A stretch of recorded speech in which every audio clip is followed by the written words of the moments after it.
This is a story that I learned when I was traveling afar to the land of ice and fire, otherwise known as Iceland.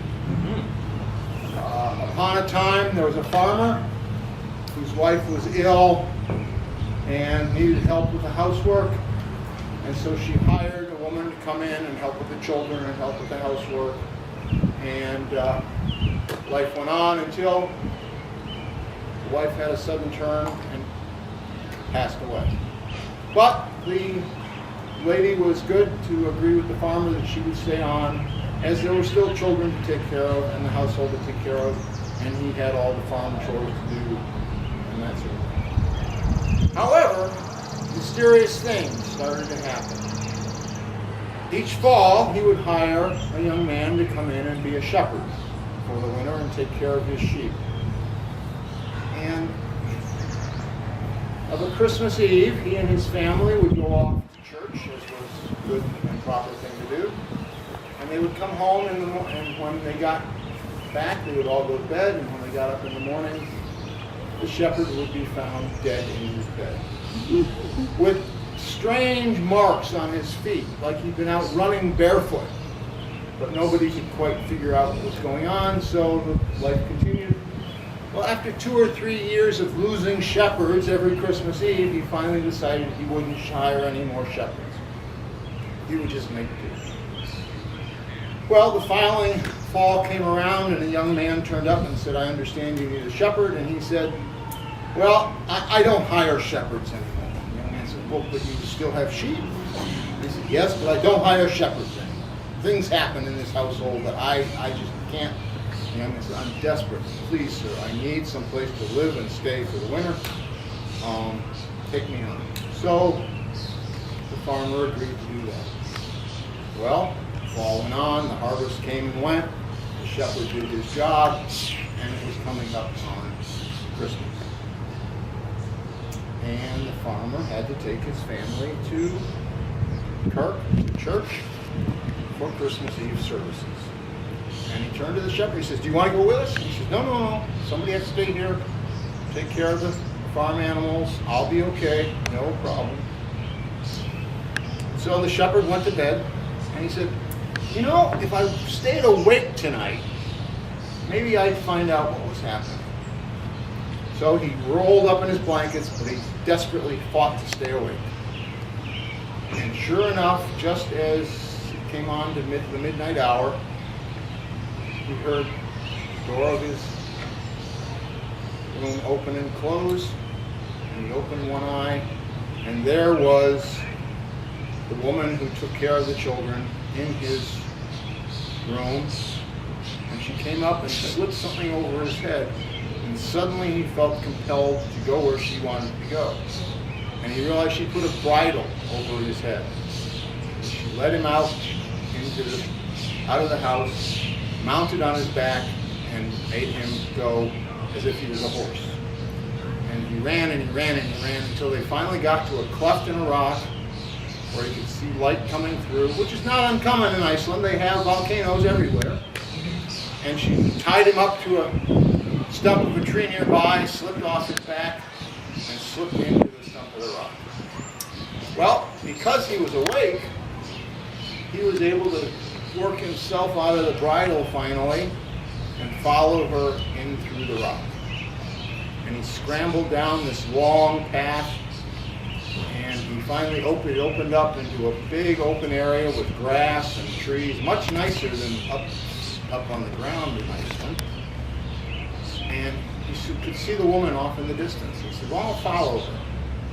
Well, luckily for him, he had a pebble in his pocket that he always kept with him, being a shepherd, that would turn him invisible when he held it in his hand.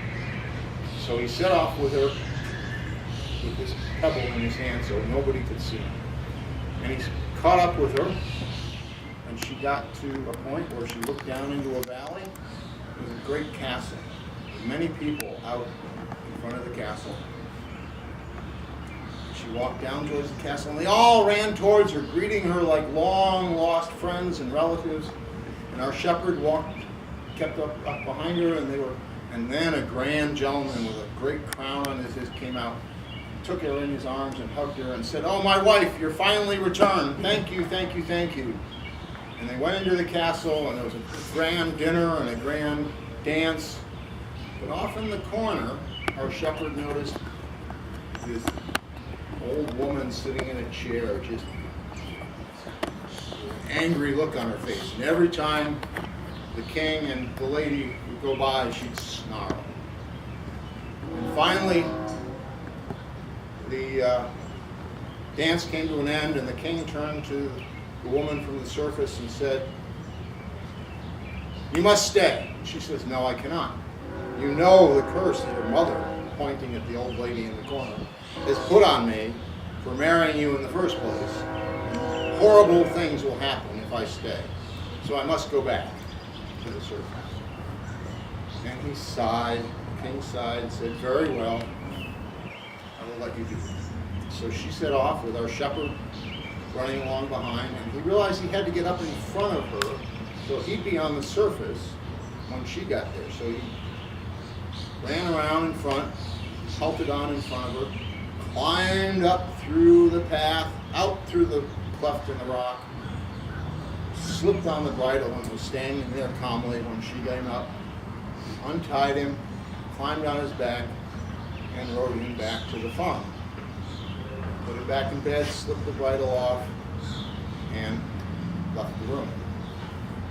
Well, the farmer came back from Christmas Eve services. First thing he did was run in and shake on the shepherd.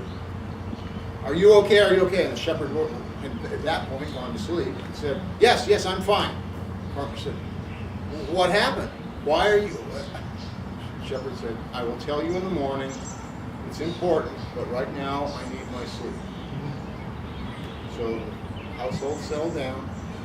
In the morning, the whole family and the shepherd and the lady from below ground were all gathered in the main hall. And the shepherd had said, "This is my story." And he looked at the lady. He said, "This lady is an elf. She's magical." And he told the story of the night before. And the farmer turned to the lady and said, "Is this all true?" She said, "Yes, I'm afraid it is. I'm afraid it is. It is all true. And I have a curse on me. I can only go back below ground to my elf husband, who is the king of the elves, Christmas Eve, because of the curse his mother has put on me because I was not properly highborn to be wife to the king." She said, "And the curse continues until somebody brings something back from Elfland to break the curse." And the shepherd reached in his pocket. "Would a gold ring do?" For he had picked up a ring that he had seen a little boy drop and roll under a table. And she said, "Where did that come from?" He told the story. "Yes, yes, the curse is broken. I may return." She said, "Thank you, thank you, thank you." And she turned and walked out of the farmstead, and they all turned and watched her, and slowly, slowly, she got smaller and smaller and smaller and smaller and was gone. The farmer and the shepherd lived for the rest of their lives. The farm may still be there for all we know, but the elf queen does not come back.